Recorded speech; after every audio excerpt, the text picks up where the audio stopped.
Welcome back to On the Same Page. We are on Daf Yudches Amud Aleph 18a of Mesaches Kiddushin. We are on the very bottom line of the page where it says of a plugta. The Gemara was previously brought a brisa where the Gemara had the following machlokas. The Tanakama, the first opinion, held that a man can marry off his daughter if she's a katana, and then even if she gets divorced or her husband dies, he has the ability to marry her off again. And the same thing for shifchas. He can sell her as a shifcha, as a maidservant, and then if her master, if she's redeemed or she gets free somehow, then he can sell her for shifchas again. However, he said the first opinion was that he cannot marry her off after he's made her he could marry her off after he's made her a shifcha. If she was a maidservant and she went free, he could marry her off after that. But if he married her off and then her husband died or whatever it was and now she's back under his domain, at that point he cannot sell her anymore. So he can't sell her for shifchus as a maidservant after ishus, after marriage.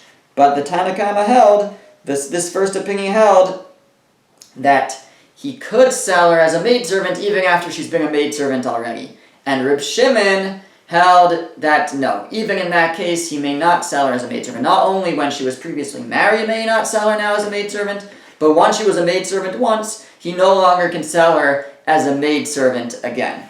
And the Gemara now explains V'plugta dahani tonight, that machlokas about whether he can sell her as a maidservant after she's already been a maidservant is tied into the dispute between the following Tanaim, the following sages. The Tanya, because we learned in a brisa, the pasuk says bevigdo va.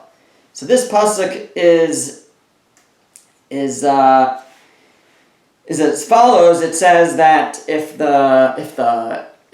talking about a maidservant, and if the master does not marry her and she's redeemed, then it says the following, it says la'am nachri lo yimshol lemachra bevigdova. That seemingly talking about the father now, that basically lo yimshol lemachra, he doesn't rule over her to sell her bevigdova. And those words bevigdova seemingly mean like in his rebellion against her, because of the way he's acting against her, the father can no longer sell her. But those are the words that we're going to examine, bevigdova. So the brisa says, Detanya bevigdova. It says, again, we'll translate it for now as in his rebellious act against her. So, but what does this mean? It says the brisa, top of the next page, Kivan shepires talisa aleha, shuv ein rashai lemochra. Divrei Rabbi Akiva. Rabbi Akiva says what bevigdova means. Bevigdo comes from the word beged, which means a garment. What does a garment have to do with anything? Says Rabbi Akiva that what the pasuk is saying is the father cannot sell her bevigdova once the master had cast his garment over her, maybe a chuppah or something. But basically, once he has married her, and now he again died or whatever it was, and now she comes back to the father's domain, lo yimshol lemachra. Now he can't sell her. So Rabbi Akiva says what this is saying is that once the girl has got married, once she married the master, now even though she's been released, but at that point the father lo yimshol lemachra, the father cannot sell her. And that was something that actually both opinions agreed to before. I think, right, that after ishus, after marriage, he can no longer sell her. Then it says, Rabbi Eliezer says, bevigdova, again in his rebellion against her, but he interprets, kivan shebagadba, once he rebelled against her, once he did this to her, shuv ein rashai lemochra, he's no longer allowed to sell her. Rabbi Eliezer's learning has nothing to do with marriage. What it has to do with is bevigdo. If the father rebelled against her, meaning he sold her once, then lo yimshol lemachra, then he can't sell her again. And that's teaching, according to Rabbi Eliezer, that once he sells her once as a maidservant, once she goes free, he no longer could sell her again. So according to Rabbi Akiva, the pasuk is teaching me that once she was married, the father can't sell her as a maidservant. And according to Rabbi Eliezer, it's teaching me that once he sold her once as a maidservant, he can't sell her again as a maidservant. B'mai kami palgi. Now, what are they arguing about? So Rabbi Eliezer savar yesh eim l'mesares. Rabbi Eliezer holds that we give the power, we give the authority to the mesares, to the way that the word appears in the Torah. In the Torah, there's no vowels. So you just have bivigdo, beis, gimel, dalad, vav. And if I didn't know the vowels, I would read that bivagdo, which means, again, the way that he's rebelled. So Rabbi Eliezer says that's the way that we interpret this word. That's the authority that we give, and therefore he understands it to mean once he's rebelled, and that means that once the father has sold her once as a maidservant, he can't sell her again. Rabbi Akiva savar. Rabbi Akiva holds yesh eim lamikra. No, we give the authority to the way that we read it, the tradition that we have in terms of vowelization, and the vowelization is bivigdo, which sounds like, even though it's not the pashut pshat, it's not the simple understanding of the verse, but it sounds like bivigdo in his beged, in his garment. And again, what does that mean? It must mean that once he spread his garment over her, which is expressing that once he married her. So Rabbi Akiva says that it's once she's been married, then the father can no longer sell her again as a maidservant. Reb Shimon savar, and Reb Shimon holds that yesh eim lamikra ula mesares. Reb Shimon says we take both into account, and therefore Reb Shimon comes out that either way, once she's been married, he can't sell her, and once she's been sold as a maidservant, he can't sell her again as a maidservant. So this explains the machlokus of the previous price. So the Tanakama, the first opinion, held like Rabbi Akiva, that once he's married her, once she's been married, the father can no longer sell her as a maidservant. But Rabbi Akiva holds that if she was just being sold as a maidservant, though, if she was never married, he could still, the father can still sell her as a maidservant. That was the opinion of the Tanakama, like Rabbi Akiva. Rabbi Eliezer holds that it's the other way around. No, once she sold her as a maidservant, he can't sell her again, which in this case would include, whether she got married or not, he wouldn't be able to sell her again. It wouldn't include a case where the father just married her off to someone else in a regular marriage, not as a maidservant. There, the implication would be, according to Rabbi Eliezer, he could still sell her as a maidservant after that. But once he sold her once as a maidservant, he can't sell her again. And Reb Shimon says, I take both. I take both the way it's written and the way that the letters appear and the way it's pronounced. I give authority to both. I understand it both as once she's been married, bivigdo, and bivagdo, once he's rebelled against her, once he's sold her. And both are true, says Reb Shimon. Once she's been married off, and even if that marriage comes to an end, she's still a ketana, she's still a child, the father can no longer sell her as a maidservant. And also, once he sold her as a maidservant once, he cannot do so again. That's the opinion of Reb Shimon. The Gemara continues, it says, Bayi Rabba bar Avua. Rabba bar Avua posed the following question. Yiyud nisuin ose o erisin ose. This idea that when a man buys a girl as a maidservant, and then he's supposed to be meyayed her, he's supposed to, we'll translate as marry, but that's really the question. It means he's supposed to designate her as a wife. So what level of marriage is that? Asks Rabbah, is that nisuin?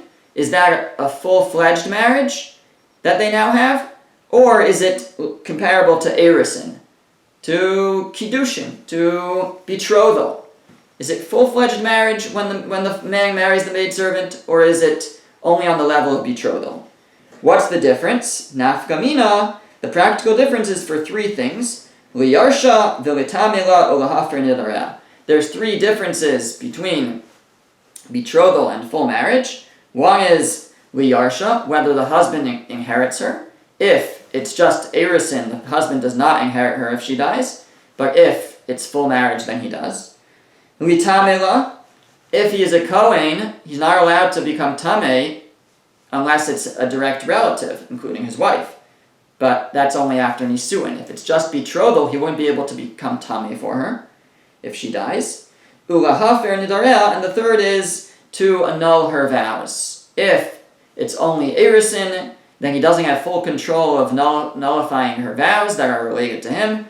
Her father still has some degree of control, as opposed to, or I think they have to both together nullify it, as opposed to if it's full-fledged nisuin, and she takes a vow that affects him, then he has the ability to nullify it. So what is it? Which one is it? Said asked Rabbi Bar Abua, what's the level? What's the status of this marriage? Is it full nisuin, full marriage, or is it like erisin, just like a betrothal? So the Gemara wants to bring a proof from a brisa. Tashma, come and listen.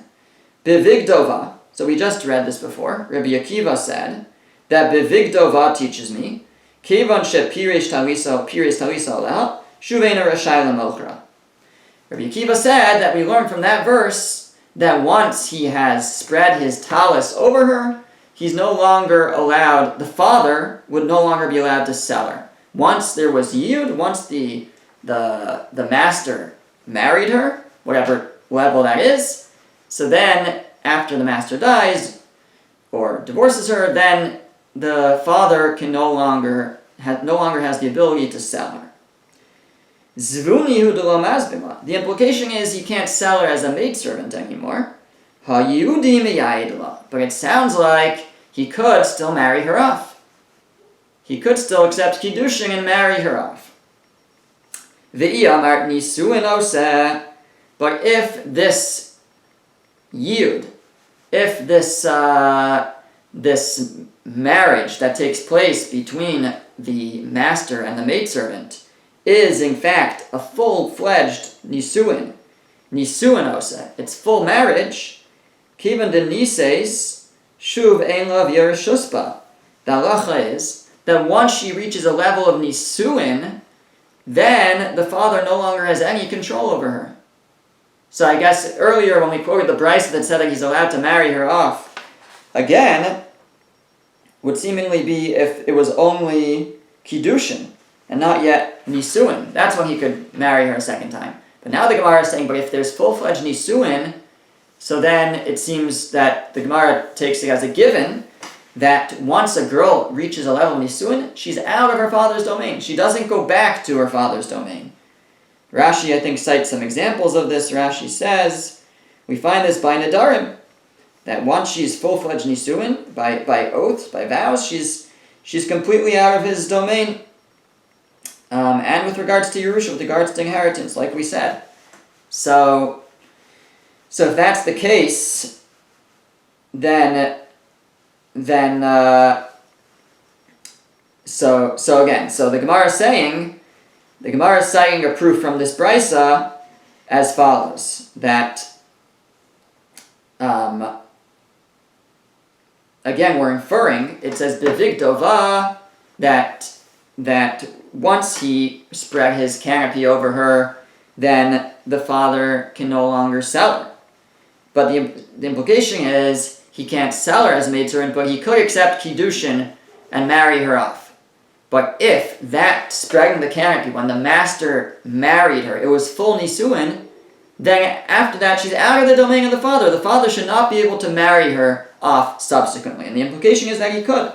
It must be, says the Gemara, Alav Shema Mina, don't we see from here, Erisin Ose, that the yiyud, that designation, that marriage that took place between the master and the maidservant, was not a full nisuin. It was only an erisin. And that's why when the master dies and she goes back to her father can still accept Kiddushin for her, because she can return to his domain. So Amar Rav Nachman Bar Yitzchak said, no, we're not going to infer anything about what the status of that yiyud, of the marriage between the maidservant and the master is. We can't infer anything from here about that. Why? Because hacha b'kiddushin de almakai. Because here, the pasuk is actually not teaching me about that. The pasuk is teaching me about kiddushin in general. And this is what it's saying. Kivan shemasra avia lemish neschayev b'she'era ksusa ve'onasa shuv ein yachol lemochra that once her father has designated her, or has given her over to someone who will be obligated in feeding her and clothing her and conjugal relations, so at that point, ein yachol l'mochra, after that, the father is no longer able to sell her as a maidservant. What the Gemara seems to be doing is it's taking the pasuk, even though this verse was said in the context of a maidservant, but it's saying that it's actually teaching me something that's beyond the discussion of a maidservant. It's teaching me that bivigdova lo yimshal l'machra bivigdova. It's teaching me something in general, that once it's bivigdova, once, and again we're coming from the word beged, once he's done something related to a beged, a garment. And what is that? He's designated her to someone, to a husband who will be responsible for clothing her and feeding her and conjugal relations. Once he's designated her to such a husband or giving her over, so then the father can no longer sell her as a maidservant. And it's talking about Kiddushin in general. It's talking about once a father has given over his daughter for Kiddushin, he can no longer sell that daughter as a maidservant afterwards. But it's not teaching me anything specific about the yiyud, the designation that goes on between from the master to the maidservant. We don't see what status of marriage, if that's nisuin or erusin, because that's not what it's talking about over here. So there's no proof from here as to that original question of what's the status of that marriage. Is it nisuin or is it erusin? So the Gemara has another attempt. Tashma, come and listen. The Brisa says, Ein mochra lekrovim. The father, when he sells his daughter as a maidservant, he can't sell her to a relative who would be forbidden to marry her. Because from the fact that the pasuk talks about a concept of yiyud, of the master marrying her, so this first opinion, the Tanakama here holds that you can only sell her as a maidservant to someone who is possible that he can marry her. And a relative, where Kiddushin wouldn't take effect, can't marry her. Mishum Rebbe Eliezer Amru Mochra L'Krovim. Rebbe Eliezer disagrees. He says you could sell her to a relative. Oh, but you won't be able to marry her? Okay, you won't be able to marry her. When it talked about yiyud, when it talks about this designation, this marriage, it was talking about where it's relevant. The father can sell his daughter as a maidservant to whoever he wants. And if it's someone who's allowed to marry her, so then there's a parsha that talks about that marriage. And if the man can't marry her because he's related, so he won't marry her. That's the opinion of Rebbe Eliezer. Vishavin, and both agree, both the Tanakama who said you can't sell her to a relative, and Rebbe Eliezer said you could sell her to a relative, they both agree, shemochra almana lekohen gadol. They both agree that if this girl is a widow already, that you can sell her to a Kohen Gadol, even though a Kohen Gadol, the high priest, is not allowed to marry a widow, but it's a different not allowed. There's some prohibitions of marriage where marriage won't even take effect, like a relative. But a Kohen Gadol who marries, who gives Kiddushin to a almana, to a widow, it takes effect. The Kiddushin is chal, we say. The Kiddushin takes effect. So there is marriage that's relevant. It's forbidden, but it's just a lav. It's just not just, but it's not like a kares. It's not as stringent, and in such a situation, Kiddushin takes effect. And therefore, he's allowed to sell her to a Kohen Gadol. Everybody agrees, because even if she's an almana, even if she's a widow, because it's possible for the Kohen Gadol to marry, even though it's forbidden. Grusha v'chalutza lekohen hadiot. And also if she's a divorcee, or if she's a chalutza, she got chalitza from a case of yibum, so then, which is treated like a divorcee in terms of marrying a Kohen.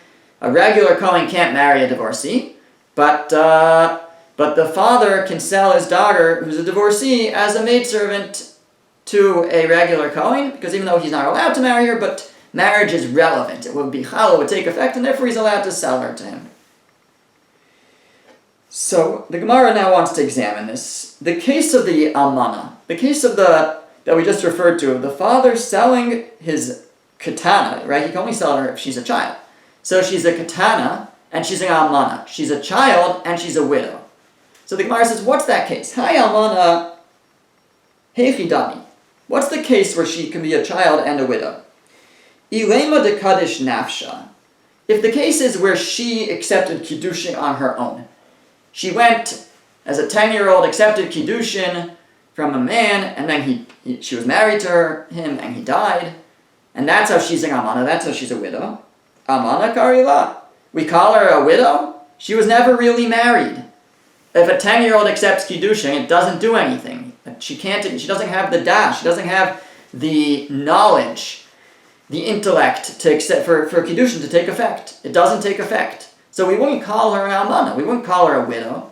So when the Brisa talks about a case where the father is marrying a widow to a Kohen Gadol, it can't be that she became a widow because she accepted Kiddushin on her own and then her husband died. Because she's too young. Ve'ela de Kid Shavia. So rather you'll say the case was that the father accepted Kiddushin for her. So the Gemara says, if that's the case, mi matzbing and mazbing la. So is he then allowed, if he accepted Kiddushin for her, and then her husband died, is he now allowed to marry her off as a maidservant? Everybody agreed that he's not allowed to marry his daughter off as a shifcha, as a maidservant after ishus, after she was involved in a regular marriage, even if it was just Kiddushin.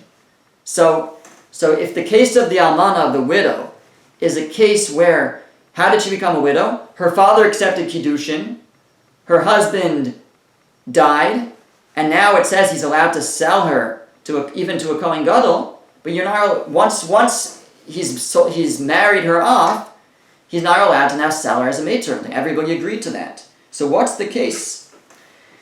So V'amar Rav Amram Amar Rabbi Yitzchak. So Rav Amram, in the name of Rabbi Yitzchak, explained, Hacha b'kiddushay yiyud, ve'ali b'Rabbi Yossi Rabbi Yehuda. We're talking about what's the case. How did she become an almana? How did she become a widow? We're talking about where she was a maidservant. There was yiyud, meaning the master married her.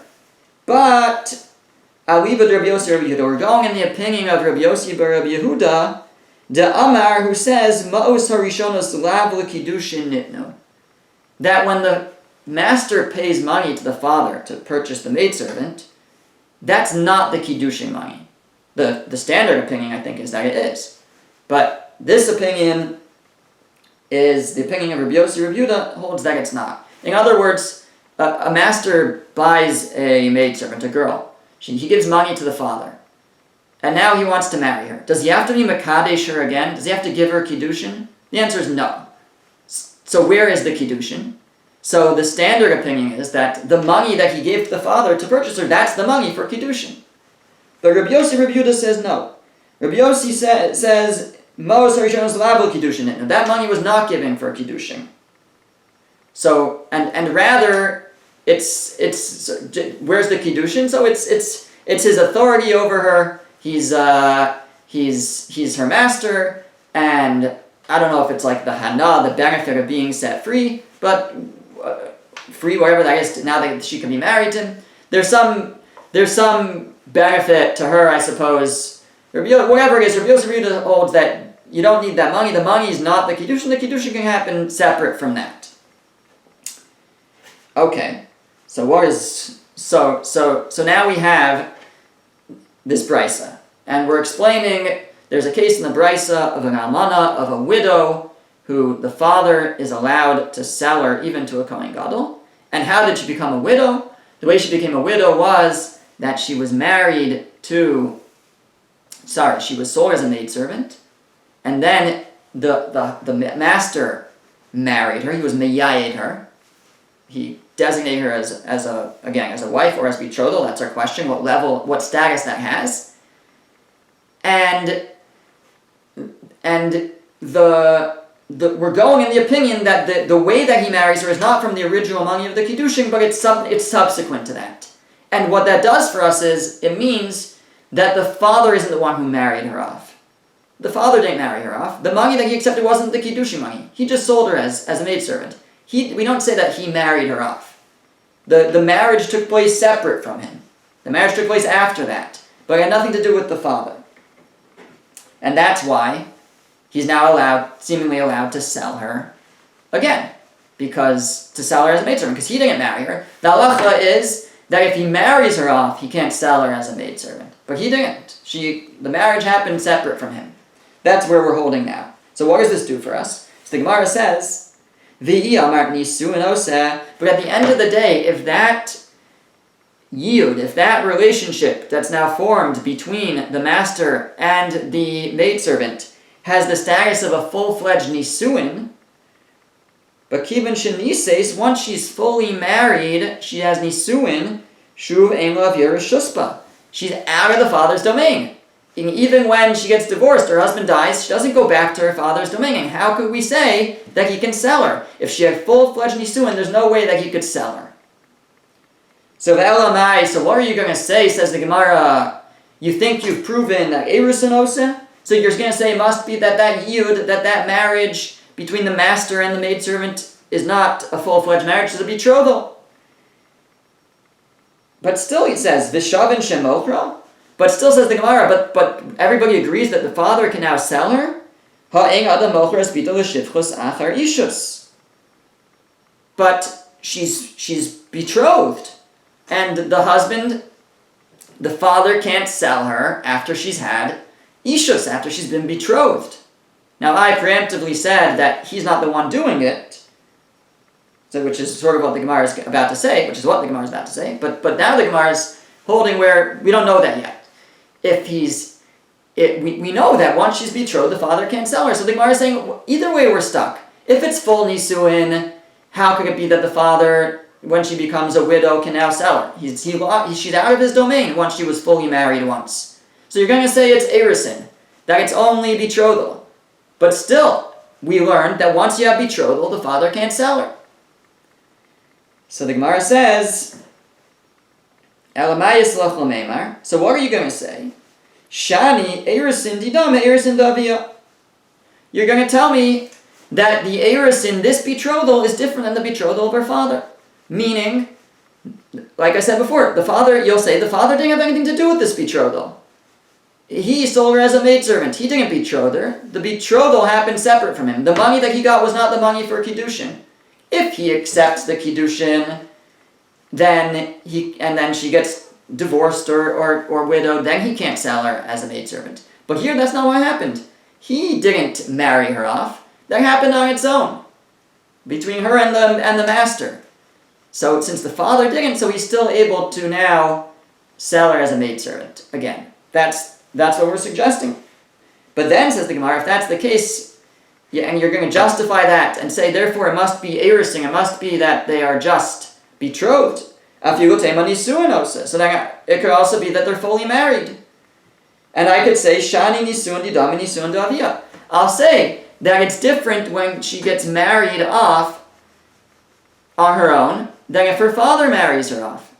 And we'll say, when do we say that when she gets married off, her father loses all control and can no longer sell her after that? That's if he was the one who married her off. But here, he's not the one who married her off. He just sold her as a maidservant, and she got married on her own. So maybe, really, this yud is nisuin, is a full-fledged marriage, and yet still, since the father wasn't the one who did it, she now, after her husband dies, after the master dies, she goes back to the father's domain, and he can sell her as a maidservant. And that's what it's talking about, maybe, when it says that he can sell his daughter, who's an almana, who's a widow, to a Kohen Gadol. So the Gemara says, it says, hold on a second. Bishlama erisin me erisin shani. It says, it makes sense to distinguish between the erisin and the erisin, the betrothal and the betrothal. Meaning, there's two different things happening. There's a case where the father accepts Kiddushin, and there's this case where the father's not the one who accepted Kiddushin. Rather, he had nothing to do with it. He accepted money for her sale, but that wasn't the Kiddushin, according to this opinion. The Kiddushin was separate. The master was able to be Mekadesh her, was able to marry her without nothing to do with that money. So there you have, there's a Kiddushin where the father's involved, there's a Kiddushin where he's not involved. And you could distinguish and say, when the father did the Kiddushin, made the ishus, the marriage happen, then after that he can't sell her. But if he didn't, he could sell her. And that could be what's going on here. Ela nisuin mi shani. But is this nisuin any different than any other nisuin? In what way would we differentiate between the full-fledged marriage, the consummation of the marriage? The father's never involved directly in that step. So the way Rashi says it actually is that not so much whether the father's involved in the step, but since this nisuin is de'oraisa, this is a full nisuin that's taking place here. And once you have a full nisuin, so she's out of his domain. It doesn't matter how it happened. It doesn't matter how it happened. And it seems it's an important point still that it's whether the father's involved or not. By the Kiddushin, there's a difference. One he's involved, one he's not. By Nisuin, there's no difference. He's never really involved. And therefore, why would you distinguish? And since it's a full-fledged Nisuin, by a full-fledged Nisuin, she's no longer in her father's domain. And he should not be able to sell her. So it seems that we have a good proof from here that it seems at least, that the Yid has the status of Kiddushin, of Erusin, and not of Nisuin. That's where it seems we're holding right now. The Gemara says, just a few more lines, it says, Rav Nachman bar Yitzchak, de Amar, and according to Rav Nachman bar Yitzchak, who says, Afil Rabbi Yossi Rabbi Yehuda, Ma'us Harishonos Kiddushin Nitnu. So, like I said before, the standard opinion is that when a master marries his maidservant, the money that he gave to the father is the Kiddushin money. So, according to that opinion, this opinion of Reb Nachman bar Yitzchak, who says that even Rabbi Yossi Rabbi Yehuda agrees to that, which means that everybody agrees to that the money that the master gave to the father is the Kiddushin money.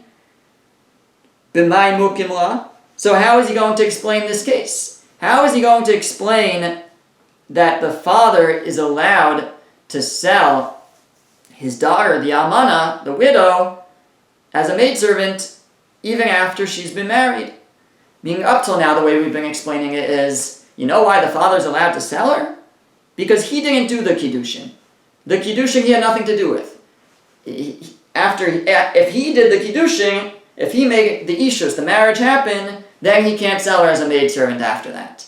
But in this case, according to this opinion, he didn't. The money that he accepted had nothing to do with it. The father didn't make the Kiddushin happen, and therefore he's still allowed to sell her as a maidservant. But according to everybody else, according to the standard opinion, according to Rav Nachman bar Yitzchak, who says even Rabbi Yossi Rabbi Yehuda holds that the money that the father accepts is the money for Kiddushin. That means the father did the Kiddushin.